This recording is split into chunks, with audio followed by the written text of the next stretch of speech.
Olá, bom dia, boa tarde, boa noite, dependendo do horário que você estiver me assistindo. Eu sou Alex, amigo de vocês, irmão na fé, aqui todos os dias de manhã, trazendo uma palavra maravilhosa no programa Palavra Viva. Esse programa que é voltado para a exposição da leitura da palavra do nosso Deus. Estou usando a versão de tradução Bíblia Sagrada, nova versão transformadora, a Bíblia Filamente, tá? Que a câmera não está espelhada, está espelhada, então não dá para ver. Então, na Bíblia Filamente, você tem uma leitura na nova versão transformadora, que é mais fácil de ler, mais fácil de compreender, e você também tem um aplicativo. Você baixa para o seu celular que você vai ter estudo. Dentro do aplicativo você vai ter a Bíblia Devocional, leitura para reflexões, interação, sugestões de plano de leitura. Você vai ter multimídia. Você vai ter vídeos dentro do aplicativo. Vários vídeos de várias passagens bíblicas. Você vai ter a Bíblia impressa, letra grande, formato slim, encarnação de luxo, couro sintético. Bíblia de estudo. Você dentro do estudo você tem um panorama dos livros, notas textuais, artigos temáticos, perfis e personagens. Baixe no App Store e na Google Play. Então, depois de comprar a Bíblia, você baixa o aplicativo Filamento da Bíblia, abre a sua Bíblia e escaneia o QR Code no aplicativo para você ter acesso a todo o conteúdo, estudo dentro dessa Bíblia, uma versão muito boa. Recomendo para quem é novo convertido, porque ela tem uma leitura um pouco mais fluida. Você consegue entender e compreender melhor os textos, que ela é uma tradução por equivalência. Então, na tradução por equivalência, é uma tradução que tenta achar na nossa cultura e na nossa linguagem de hoje algo que corresponda o máximo possível de pé de igualdade no tempo, na cronologia do qual o texto foi escrito. Então, é tradução por equivalência. Não é tradução palavra por palavra, tá? E sentido por sentido, mas é um equivalente para os nossos dias. Então, super recomendo essa Bíblia Filamente. Ela tem 3 cores: lilás, preto e a cor que eu mais gosto, que é couro, só que é um couro sintético. Ela tem uma letra um pouco grande, né? É mais fácil de ser lido. Então, no nosso programa Palavra Viva, eu tenho por incentivo sempre trazer uma boa tradução da Bíblia, qual eu estou lendo a Bíblia toda, e também no meu programa, no meu canal Alex César, programa Alex César, Palavra do Avivamento, que é no canal no YouTube. Quero agradecer a todos que assistem pelo YouTube, ao vivo aqui no Facebook, e depois também vai ser feito no Instagram, no Substack e no Rumble. Então, sejam todos muito bem-vindos. Deus abençoe ricamente a vida de cada um de vocês.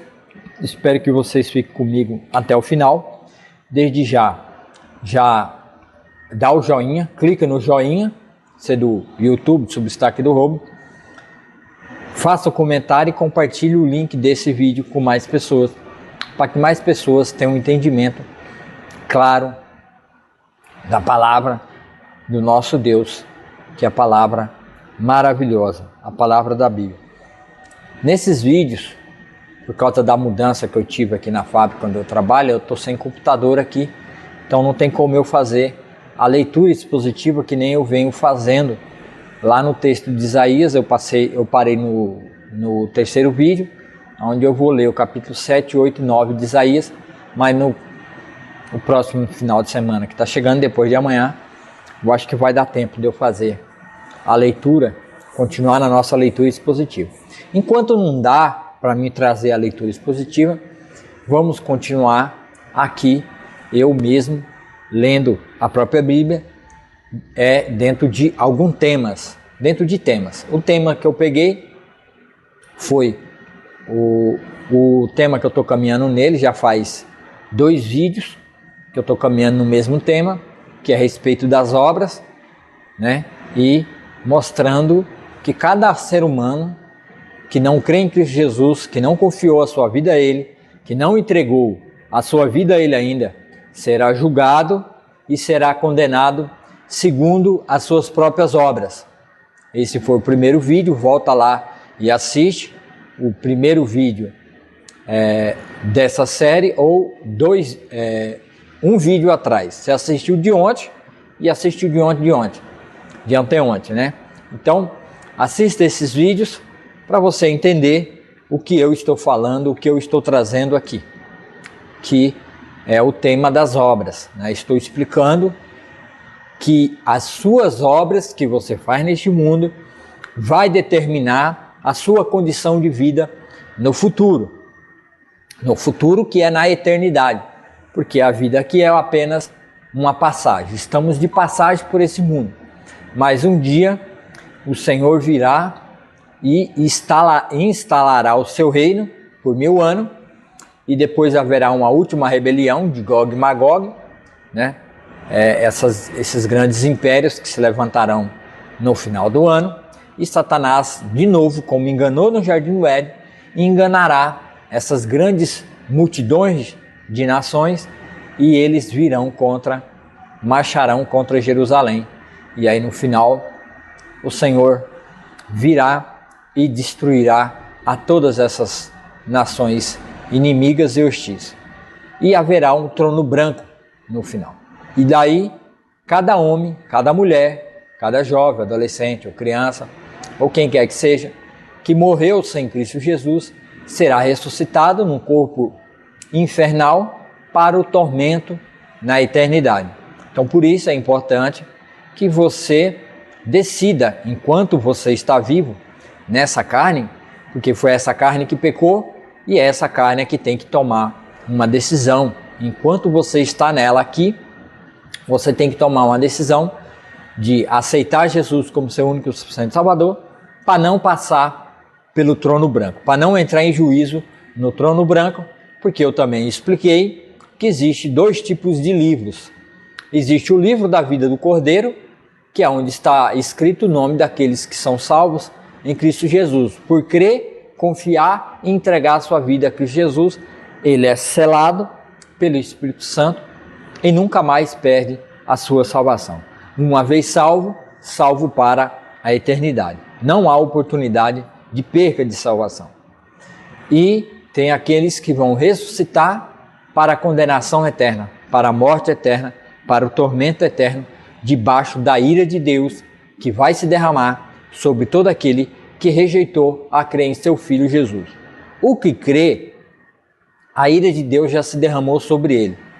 Aquele que crê já passou pelo processo do julgamento e foi considerado culpado. Na hora de pagar a pena, na hora de pagar a dívida com Deus, com o justo juiz, diante da lei, Jesus, o nosso advogado, que nem diz lá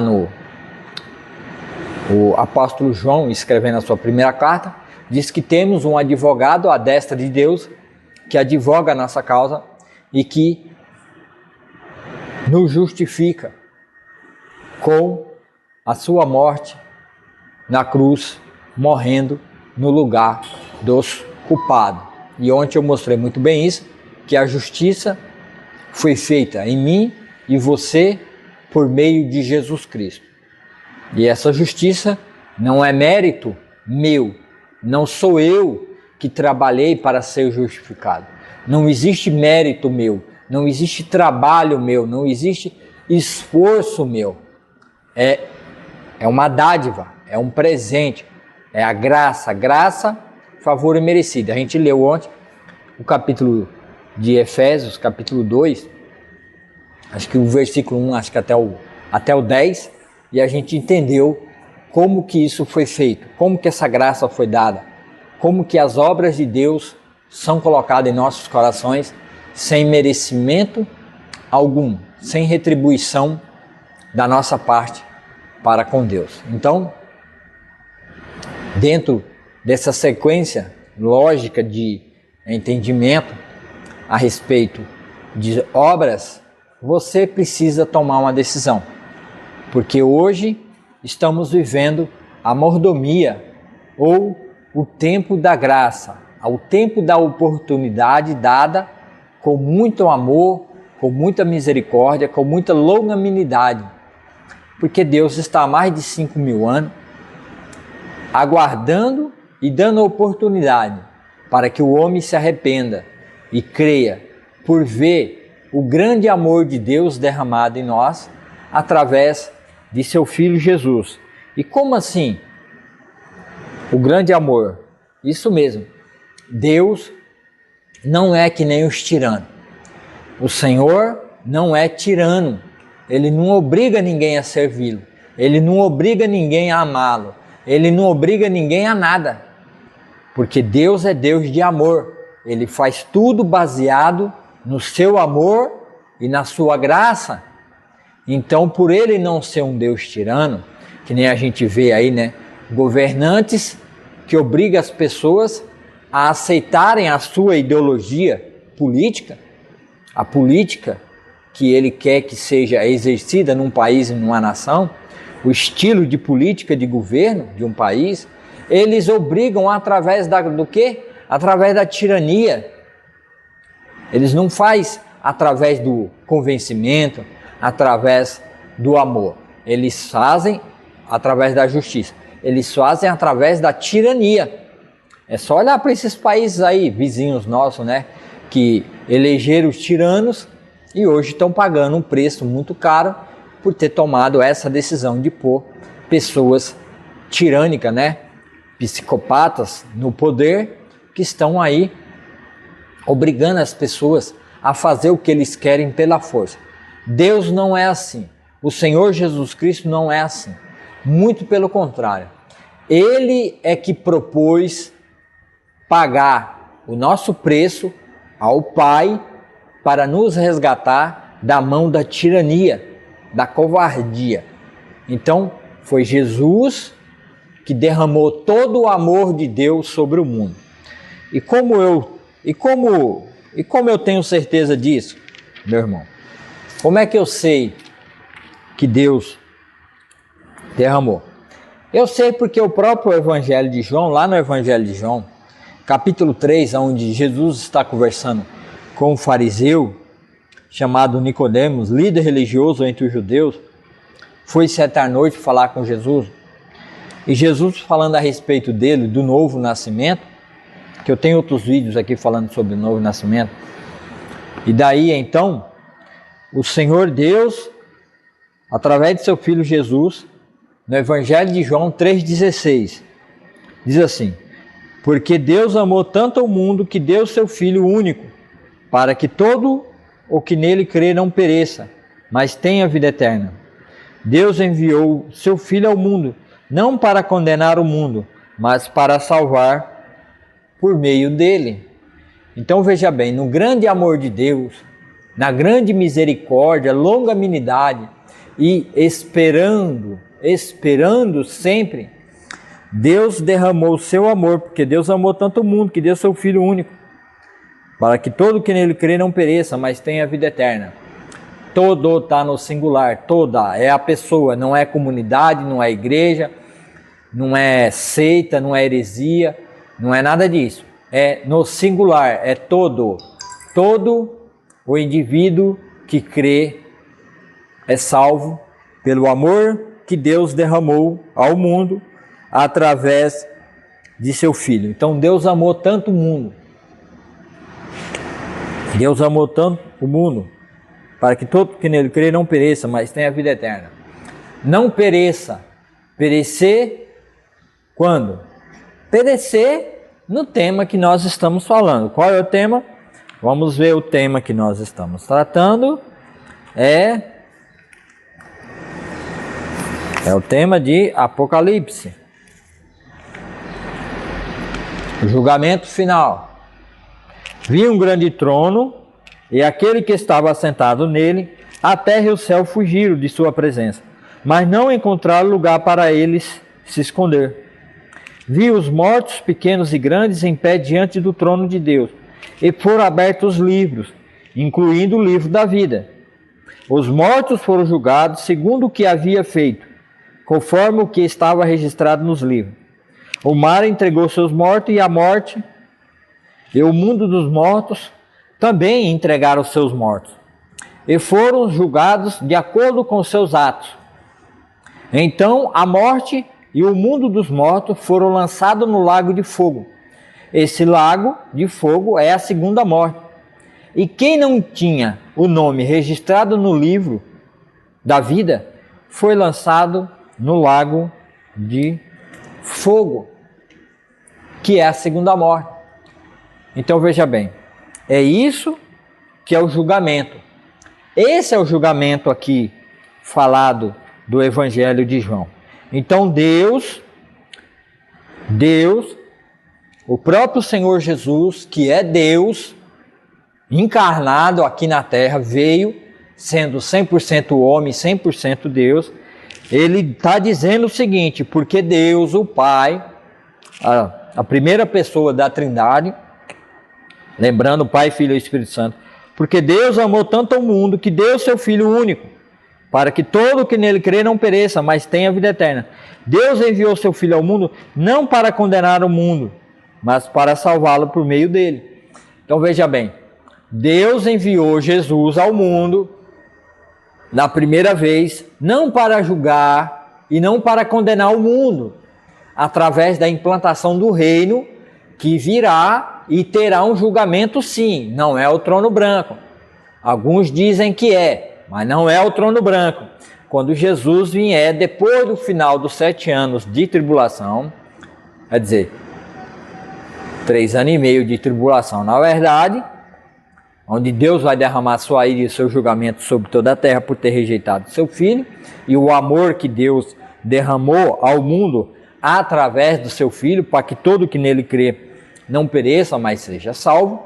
Por quê? Porque Deus mandou Jesus Cristo como Cordeiro para salvar o mundo, não para condená-lo.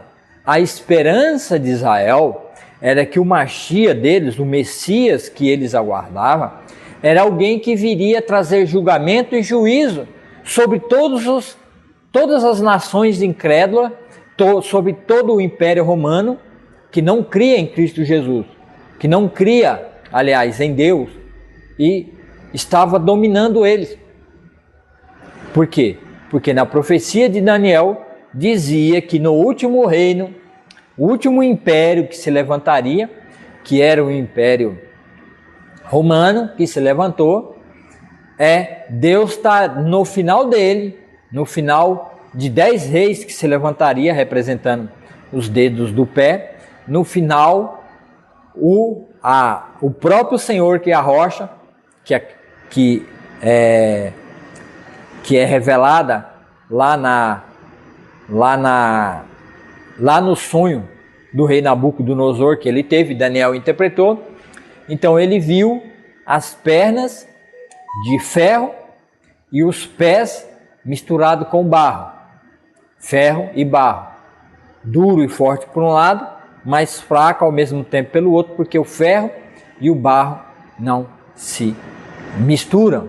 Então Israel aguardava o reino prometido a Abraão, Isaque e Jacó, aguardava esse reino para ser implementado neste mundo. Eles estavam aguardando. Então, quando eles viram Jesus, humilde, pobre, sem coroa, sem reino, sem berço, que nem diz o outro, né? Sem berço de nobreza, eles falaram: não, esse não pode ser o nosso Mashiach, o nosso Messias, o Cristo, porque ele é um simples carpinteiro que anda por aí perambulando e fazendo milagres, não tem onde morar, não tem onde reclinar a cabeça. Então esse aí não é o Machia, não é o Cristo. Então eles esperavam alguém que fosse tirar eles e livrar eles do Império Romano e dar início ao reino de Deus sendo instalado aqui na terra. Mas não foi isso que aconteceu. Jesus veio como cordeiro. João Batista diz, quando João Batista viu Jesus, diz, eis o cordeiro de Deus que tira o pecado do mundo. Então Jesus veio como cordeiro para quê? Para pagar o preço a Deus dos nossos pecados, dos nossos delitos, para que fôssemos aceitos, para começar assim, dar o pontapé inicial, o chute inicial nessa bola, para começar a limpar e a purificar toda a terra de seus pecados e delitos. Mas o seu povo o rejeitou e o seu povo não o aceitou. Então, Jesus Cristo passou a autoridade e a proclamação da salvação em Cristo Jesus para um novo grupo de pessoas composta tanto de judeus, gregos, romanos e todos daquela época, e que é a igreja que nasce em Atos, capítulo 2. Então, Deus mandou Jesus não para condenar o mundo, mas para salvar por meio dele. Então, Jesus não veio estabelecer o reino que Israel esperava. Ele veio salvar, porque o amor de Deus era tão grande, que é infinito. Não tem como eu calcular o que é infinito. Não tem base de comparação. Eu vou comparar com o peso de tudo que existe sobre a terra? Não tem como comparar. O lado da balança pende para o lado de Cristo. Não tem como eu pegar tudo que existe na terra e tentar pesar junto com Cristo, com o amor de Deus, porque é infinito. Não tem. Não tem como eu pegar a terra e o universo e tentar pesar e calcular para tentar fazer uma comparação com o amor de Deus que é infinito. Não tem. O amor de Deus derramado por meio de Cristo Jesus não tem comparação. É infinito. Então, por causa desse grande amor infinito, ele manda seu filho não para condenar e julgar o mundo, mas para salvá-lo por meio dele. E ele não veio, e não há, verso 17, João capítulo 3, 17, não há condenação alguma para quem crê nele. Para quem crê em Cristo Jesus, não haverá condenação. Não haverá julgamento. Não terá um julgamento para quem crê. Ninguém vai entrar. Todo aquele que crê em Cristo Jesus não vai passar pelo julgamento do trono branco. Não vai entrar no juízo final de Deus. As suas obras não estão sendo escritas e contadas para servir de leitura no dia do trono branco. Porque, como eu já disse no vídeo de ontem, as nossas obras são feitas em Cristo Jesus, para aquele que crê, aquele que anda no caminho da verdade e no caminho da justiça, que é o amor, praticado aqui na terra. Então, não haverá condenação. Não haverá. Não terá julgamento para esse. Porque Deus amou tanto o mundo que deu seu único filho para que todo que nele crê não pereça. Não pereça no dia da condenação, no dia do trono branco, no dia do julgamento, mas para salvá-los por meio dele. Não há condenação alguma para quem crê nele, mas quem não crê nele já está condenado, por não crer no Filho único de Deus. E a condenação se baseia nisto. A luz de Deus veio ao mundo. Jesus é a luz. Mas as pessoas amaram mais a escuridão que a luz. Amaram mais a escuridão do que a luz, porque seus atos eram maus. Quem pratica o mal odeia a luz e não se aproxima dela, pois teme que seus pecados sejam expostos. Mas quem pratica a verdade se aproxima da luz, para que outros vejam que ele faz a vontade de Deus. Então vejam só, não há condenação alguma. Não haverá condenação. Não haverá julgamento. Não haverá trono branco. Não haverá juízo para quem crê em Cristo Jesus e confessa Ele como seu único e suficiente Salvador. E não é uma religião. Isso não é um ato de mera religião, como estamos vendo nos nossos dias. Pessoas dentro das igrejas evangélicas, igrejas neopentecostais, pentecostais, tradicionais, muitas igrejas onde já trocaram a verdade da salvação do evangelho por um falso evangelho, por evangelho do paz e amor, por um evangelho que não muda, que não transforma vidas de dentro para fora, que não faz as pessoas passar pelo processo do novo nascimento. É um evangelho que não tem poder de transformação, que não muda o caráter da pessoa, que não coloca as boas obras de Deus para os crentes viver e praticar. Porque eu continuo olhando a vida desses crentes dentro das igrejas, eles continuam mentindo, eles continuam falcatruando, eles continuam roubando, eles continuam na violência, eles estão dentro de seitas, eles estão crendo em heresias, eles estão crendo em mentira, eles fazem a separação, igrejas que permitem doutrina diabólica, satânica, de recasamento, casando e dando em casamento, que nem era nos dias de Noé, voltou às mesmas práticas da antiga Babilônia. Casando e recasando e dando-se em casamento. Então, precisamos acordar. As nossas igrejas, os pastores e líderes precisam acordar. Temos vivido os tempos difíceis, onde os pastores já não são mais pastores.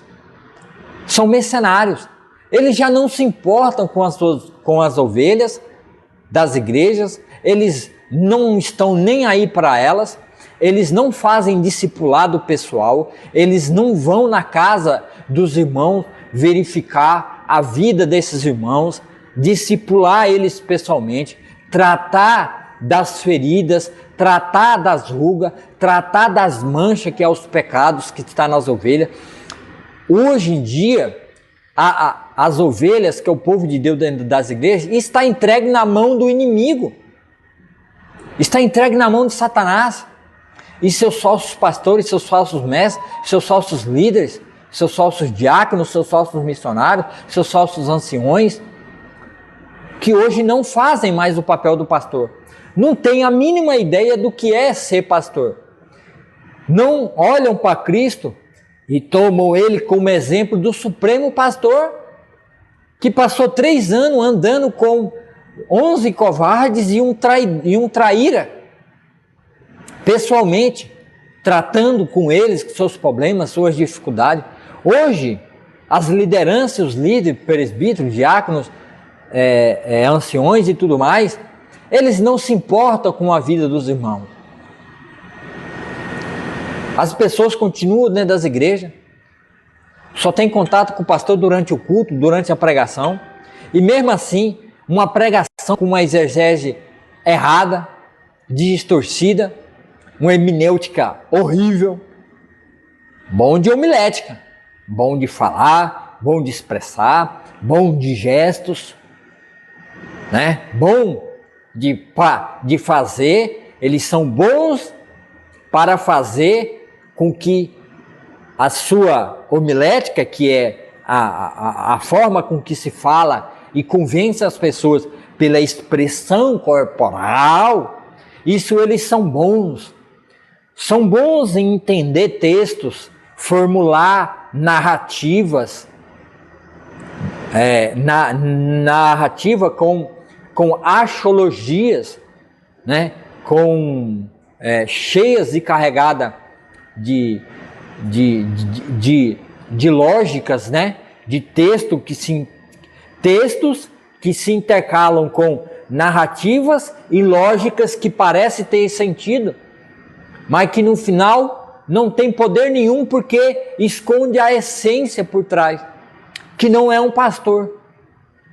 Então, igrejas que não tem um pastor que espelha Jesus Cristo, que dá vida pelas suas ovelhas, que não tem amor, que é justiça, ser justo, que não ama como Cristo amou, dando a sua própria vida, não querem, pastores e líderes anciões, não querem dar a sua vida no evangelho, no ministério, que nem Paulo, que nem os apóstolos, deram a sua vida pela palavra e propagar, ensinar de casa em casa, ensinando, aconselhando, até as pessoas começarem a andar com as suas próprias pernas neste mundo de trevas, resgatando elas do mundo e tirando para fora, para que elas vivam e tenham uma vida em abundância,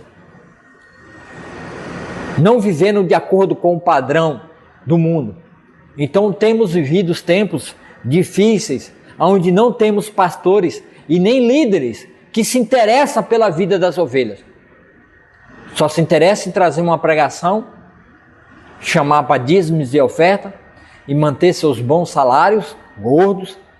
E tem aí líderes de igrejas aí que estão ricos e bilionários, andando em carros elétricos de última geração. Mas a igreja está virando uma tragédia. Satanás está deitando e rolando na vida dos crentes dentro das igrejas. Porque quando olho eu vejo, a mentira prevalece, o engano prevalece, a prostituição dentro da igreja, divórcio. Deus odeia o divórcio e eu também odeio o divórcio prevalecendo e continuando dentro das igrejas. Tudo isso dentro das igrejas é o sintoma de que a igreja está apostatando da verdade, está abandonando a palavra de Deus, está abandonando Jesus, está bebendo de uma outra fonte, bebendo de uma outra água amarga, ruim, e essa água se chama a falsa teologia, que adentrou dentro das igrejas depois da Reforma Protestante. Primeiro tirando a leitura dentro da família, dentro das casas, a leitura expositiva da palavra de Deus, o discipulado pessoal do pastor com cada membro, com cada irmão de igreja, para ajudar ele a entender e compreender a sua posição aqui no mundo e na igreja de Deus, o propósito e razão por ele estar na igreja. E assim essas pessoas não compreenderam o amor contínuo de Deus. E muitas delas estão caminhando para o trono branco.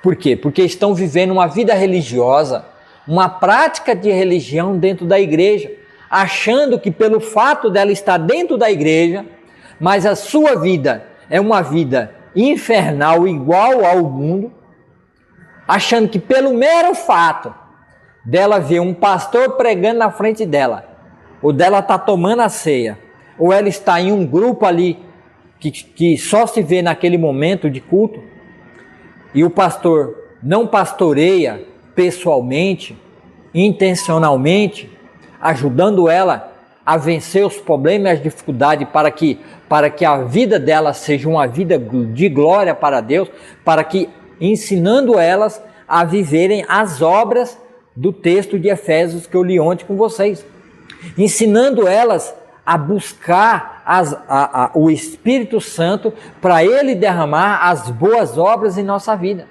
Esse é o trabalho do pastor. O pastor tem que pastorear a ovelha de perto, não é de longe, mas é no dia a dia, na sua casa, visitando, discipulando, perguntando, falando, conversando, entendendo os seus problemas, suas dificuldades.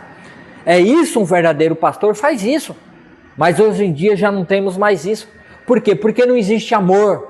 Esse amor de Deus não reflete na vida desses pastores e líderes.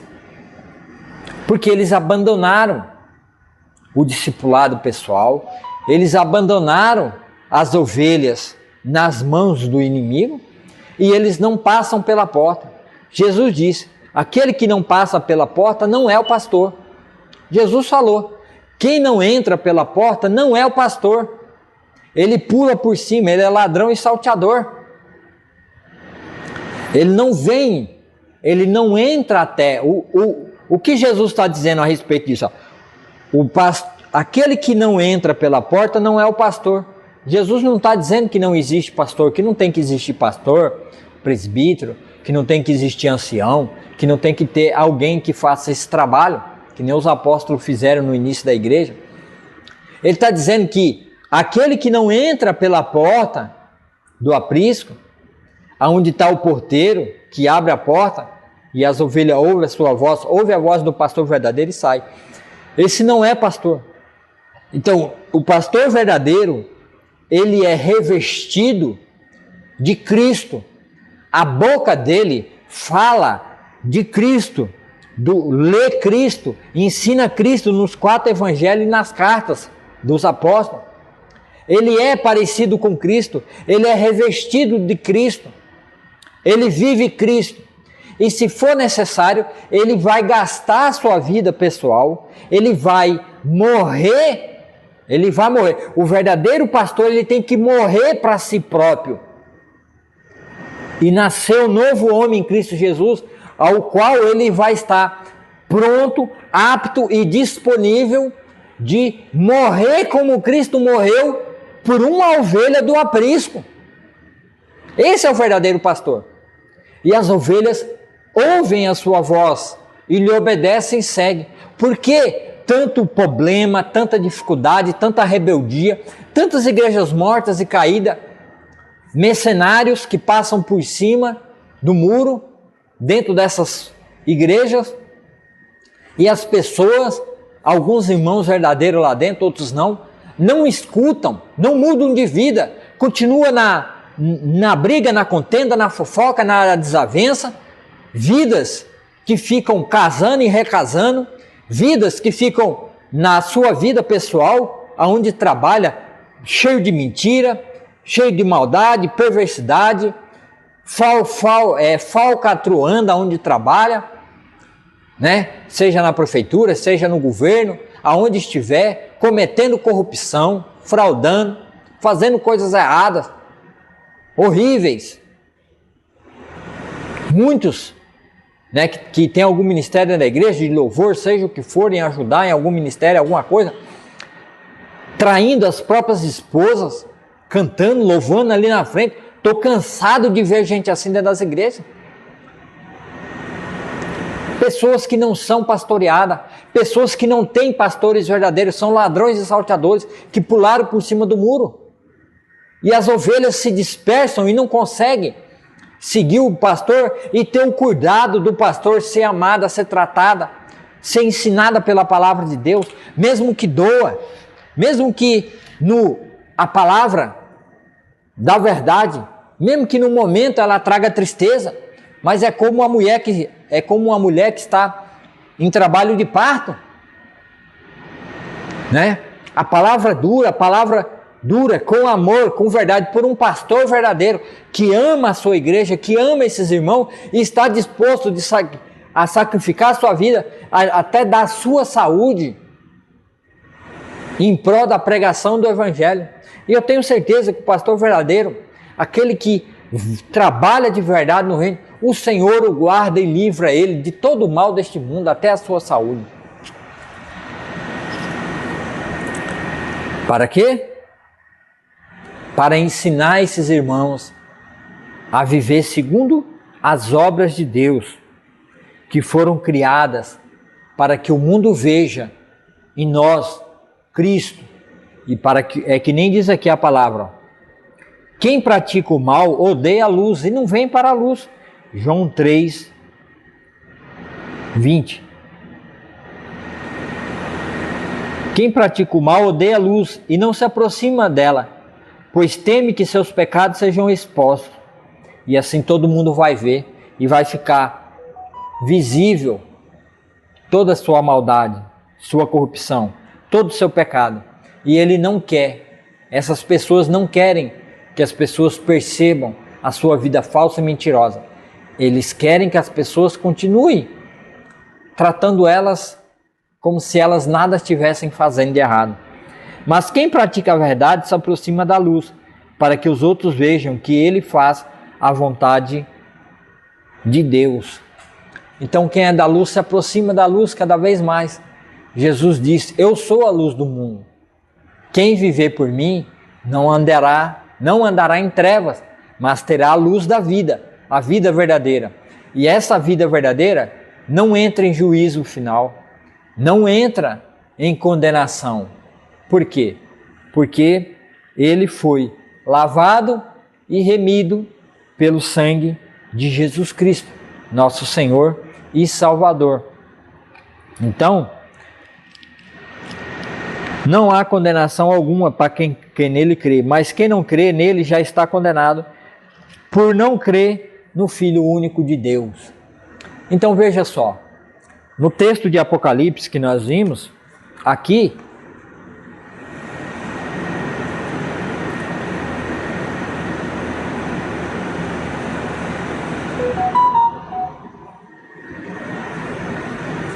Apocalipse 20, a parte do verso 13. O mar entregou seus mortos, e a morte e o mundo dos mortos também entregaram seus mortos. Quem já está morto? Eu já expliquei ontem o que significa essa frase. Porque já está morto porque não vive. E todos foram julgados de acordo com seus atos.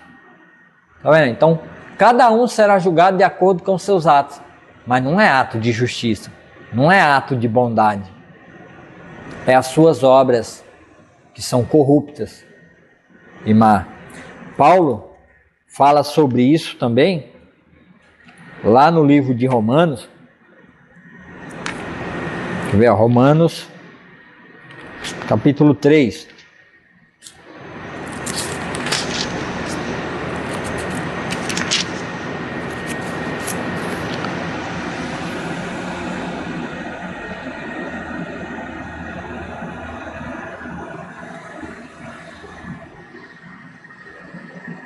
Romanos capítulo 3, 9.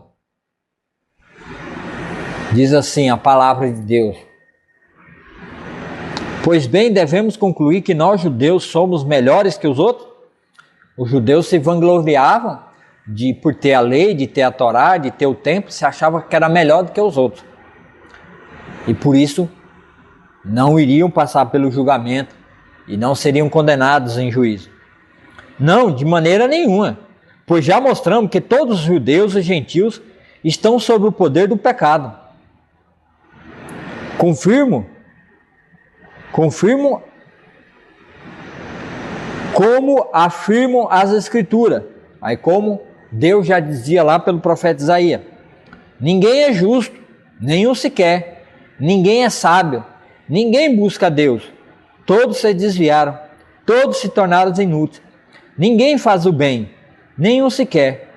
Sua conversa é repulsiva, como o odor de um túmulo aberto. Sua língua é cheia de mentiras, veneno de serpentes gotejam de seus lábios. Sua boca é cheia de maldição e amargura. Apressam-se em cometer homicídio. Por onde passam, deixam destruição e sofrimento. Não sabem onde encontrar a paz. Não têm o menor temor de Deus.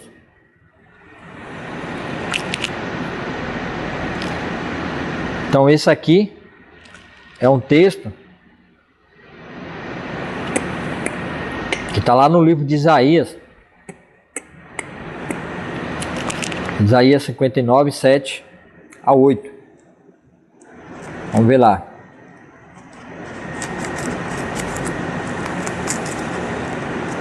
Isaías 59.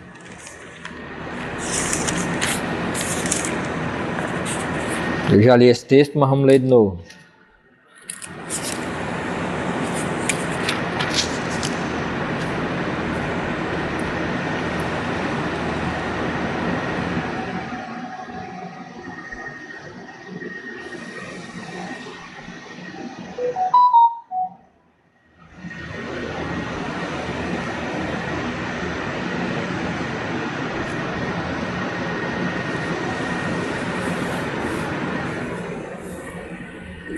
Cinquenta e nove.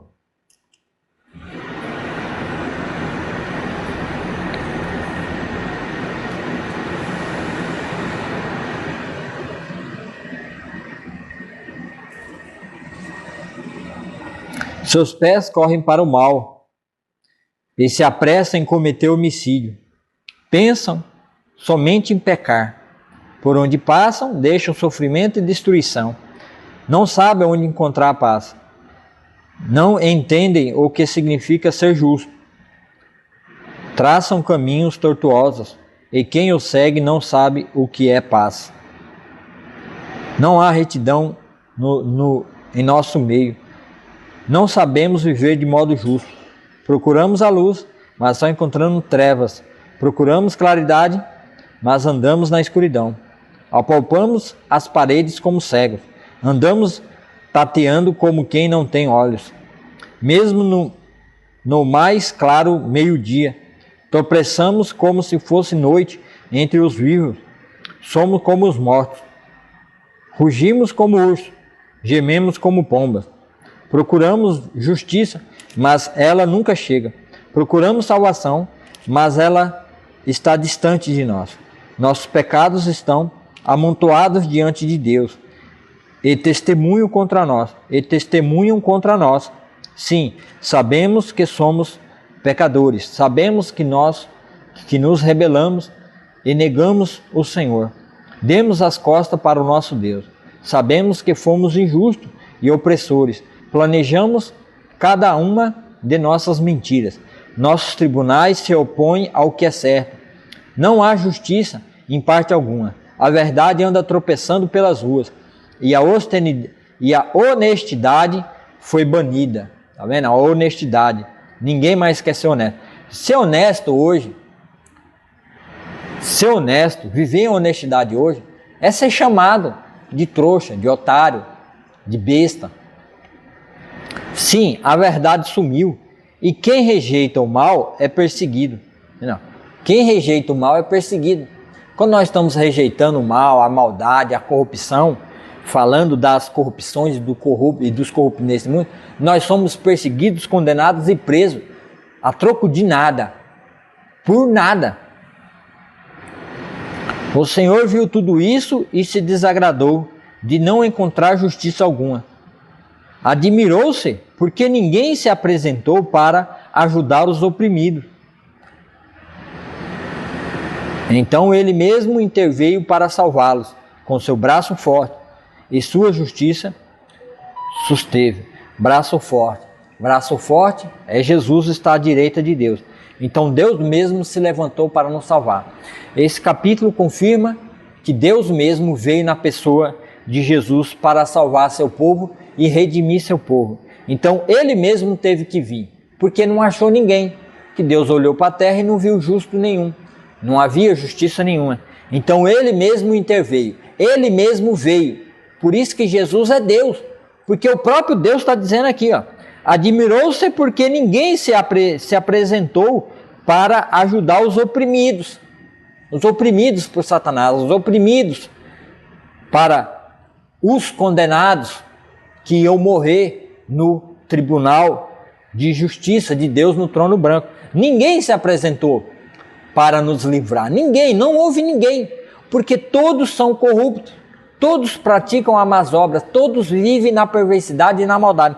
Todas as obras, mesmo aquelas que parecem ser boas, ela tem uma motivação egoísta por trás de vanglória, de gloriar-se e de dizer que está fazendo as coisas porque ele merece ir para o céu, merece ser salvo. Faz tudo isso achando que essas boas obras vai te colocar no céu. Mesmo dentro da igreja, mesmo você indo, louvando, contando, lendo a Bíblia na igreja, participando do culto. Se você não passou pelo processo do novo nascimento, você vai estar no dia do trono branco com todas essas boas atitudes diante de Jesus.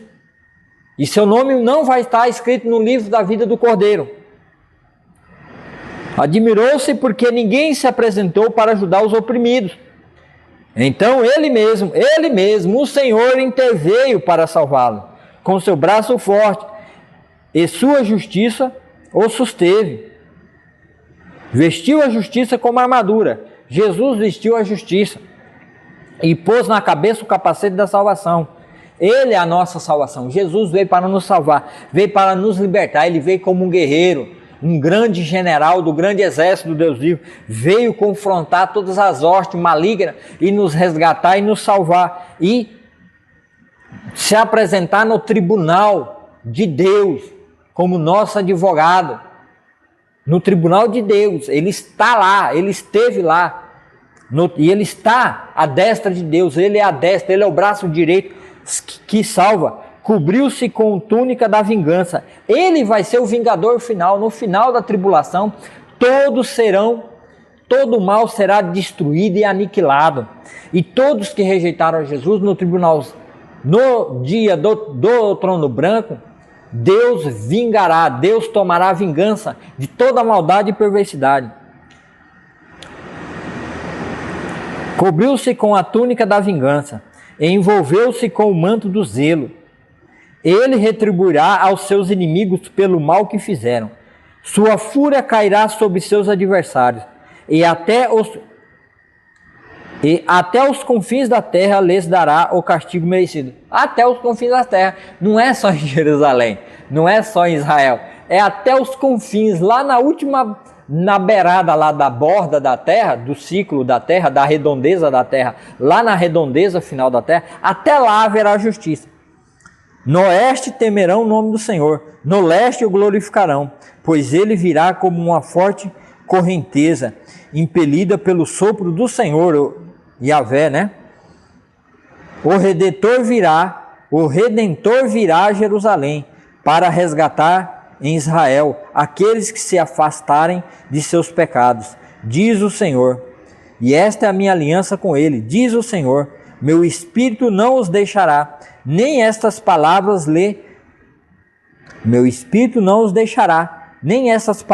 que lhes dei. Estarão em seus lábios, nos lábios de seus filhos e nos lábios de seus descendentes para sempre.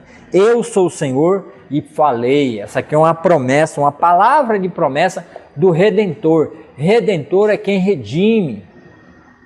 Então aqui está falando de Jesus, aquele que vai vir, aquele que já veio nos salvar do trono branco, nos salvar das nossas más obras, para que agora possamos receber as boas obras de Deus, para que andemos nelas. Porque Deus amou tanto ao mundo, que deu seu único Filho, unigênito, para que todo aquele que nele crê não pereça, mas tenha a vida eterna. Não vai perecer no dia do trono branco. E minha pergunta para você é, onde é que você está? Você crê nesse Cristo? Esse é o Cristo verdadeiro. Esse é o libertador. Esse é o que fez e praticou as boas obras por mim e por você, que não precisa estar escrito no livro do Cordeiro que foi morto antes da fundação do mundo. Apocalipse 13:8. Você quer continuar praticando as suas obras? Você quer continuar sendo o bom religioso que você é? Você acha que isso vai fazer alguma diferença no dia do tribunal do trono branco? Você realmente acha? Você tem certeza disso? Se eu fosse você, eu revia esses conceitos. Se eu fosse você, eu me voltava para a palavra de Deus. Porque pode ter certeza que você que não crê em Cristo Jesus, o único momento de sossego que você vai ter na vida é aqui. Tá? O único momento agradável, o único céu que você terá vai ser aqui, enquanto você está vivo. Que Deus te ama, tanto que deu seu único filho para que, se você crer e rejeitar todos os santos, todas as imagens, limpar sua vida, limpar sua casa de toda idolatria e entregar sua vida a Jesus, confessar Ele como seu único e sempre Salvador, você não entrará no julgamento do trono branco e você terá seu nome escrito no livro do Cordeiro da vida e será salvo. Agora, se você não limpar sua vida dessas maldições, desse mau caminho, você será condenado e mandado ao lago de fogo, que é a segunda morte, que é a ardente ira de Deus. O que você escolhe? O único céu que você terá é esse aqui agora na terra.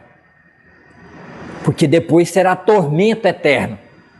Não é nem o inferno, é o lago de fogo, é o último estágio da morte eterna, que é a ira de Deus. Não é a ausência de Deus, não é que você vai deixar de existir, não é que sua alma vai morrer. A alma nunca morre, porque a alma, a alma e o espírito foi feito e foi dado por Deus, que soprou na narina, soprou dele mesmo o fôlego de vida, a alma vivente, e depois colocou o espírito de vida, que o espírito é a ligação entre nós e nosso Deus, é o que conduz a nossa alma e o nosso corpo, o espírito. A alma, ela é eterna, ela vive eternamente, você vive eternamente, você é vivo eternamente, seja para a salvação e gozo eterno, seja para a condenação eterna. Você vai viver eternamente, mas o único céu que a sua alma vai topar, vai desfrutar, é aqui na terra. E para aquele que morre em Cristo Jesus, aquele que creu e tem a sua vida nas mãos de Jesus e salvo e selado e guardado pelo Espírito Santo, o único inferno, o único lugar de tormento que você terá é aqui na terra. Porque depois será um corpo ressuscitado com a sua alma dentro do corpo, o espírito de vida em você, e você viverá no céu com o Senhor Deus para todo sempre. Na Jerusalém celestial, você viverá eternamente. Por quê? Porque recebemos no ato que Deus nos fez e nos criou, depois de ter feito o homem da tabela periódica dos elementos da terra, Deus soprou fôlego de vida e o homem passou a ser alma vivente. E como nós recebemos isso diretamente do hálito de Deus, a nossa alma é eterna. Como Deus é eterno, ela não morre, ela vai durar para sempre. E o problema é, em qual lado, em qual fila você vai estar? Você vai estar na fila do arrebatamento ou da ressurreição? No dia do arrebatamento, todos os justos serão ressuscitados para estarem com o Senhor, todos aqueles que morreram esperando Cristo Jesus, e os vivos serão transformados num piscar de olho. Num piscar de olho, todos serão, os vivos em Cristo Jesus serão transformados num corpo glorificado na salvação eterna. Ou você vai aguardar a última ressurreição final, que é a ressurreição dos mortos, que já estão mortos, vai ser passado pelo tribunal do trono branco, aonde ficará evidente e será mostrado para você que você viveu uma boa vida religiosa, mas que não viveu em Cristo Jesus. E a sua vida não frutificou neste mundo. E assim você não testificou a respeito da salvação verdadeira que estava em você. É isso que você quer para a sua vida? É esse estilo de vida que você quer continuar levando para você entrar na fila do trono branco, onde o seu corpo será trazido de volta e a sua alma colocada dentro desse corpo, e você não terá mais espírito de vida, e você viverá eternamente condenado em um corpo, sofrendo a justa ira de Deus que vai derramar sobre você? É isso que você quer? Então pense bem. Pense bem. Porque o único céu que você vai topar vai ser esse. Depois da tua morte é sofrimento eterno, é lago de fogo. Jesus diz, lá o bicho nunca morre, as trevas é densa, gritos, lamentos e horrores. E você não verá ninguém. Lá não existe diabo para você conversar, porque o diabo também viverá em densas trevas, também gemerá, também gritará. Os demônios, também você não verá demônio. O inferno e o lago de fogo não é essa cultura romantizada do inferno que fizeram, essa falsa teologia romantizou o inferno, que lá é o lugar onde Satanás está com um tridente, com um garfo, espetando e fazendo as pessoas sofrer. Não é Satanás que satisfaz a ira de Deus fazendo as pessoas sofrer no inferno, não é ele, porque não existe justiça nele, não é ele que está fazendo a justiça de Deus. Quem faz a justiça de Deus é o próprio Deus, através da sua ira que será derramada sobre Satanás, os anjos caídos, você que vai estar lá, todo mundo que rejeita Jesus vai estar lá, sofrendo eternamente. Então qual fila você quer estar? Qual é a sua posição que você quer estar? Na fila do julgamento das suas obras? Onde fica lá claro que você é um porco nojento que merece o lago de fogo? O que é que você escolhe? Pense bem, porque Deus amou o mundo de tal maneira que deu seu único filho, unigênito, para que todo que nele crê não pereça, mas tenha vida eterna. A porta da salvação está aberta, a porta da graça está aberta, a mordomia da igreja está aqui, trazendo essa palavra para você, te dando a oportunidade. Venha, todo aquele que está aflito, todo aquele que peca, todo aquele que falcatrua, venha para a vida eterna. Todo você que está desesperado, você que está querendo aí acabar com sua própria existência, venha. Deus é amor. O amor de Deus está acima de toda maldade, de todo pecado, de toda perversidade. Não fica achando ou dizendo que agora é tarde. Cometi muitos pecados, matei, assassinei, estrupei, fiz todo tipo de maldade, matei 20, 30, 40 pessoas. Para mim não há solução. Mentira da sua carne, mentira de Satanás. Há solução sim, porque o amor de Deus é infinito. Ele é tão grande que ele colocou esses seus pecados, tudo que você praticou e fez de errado nessa terra.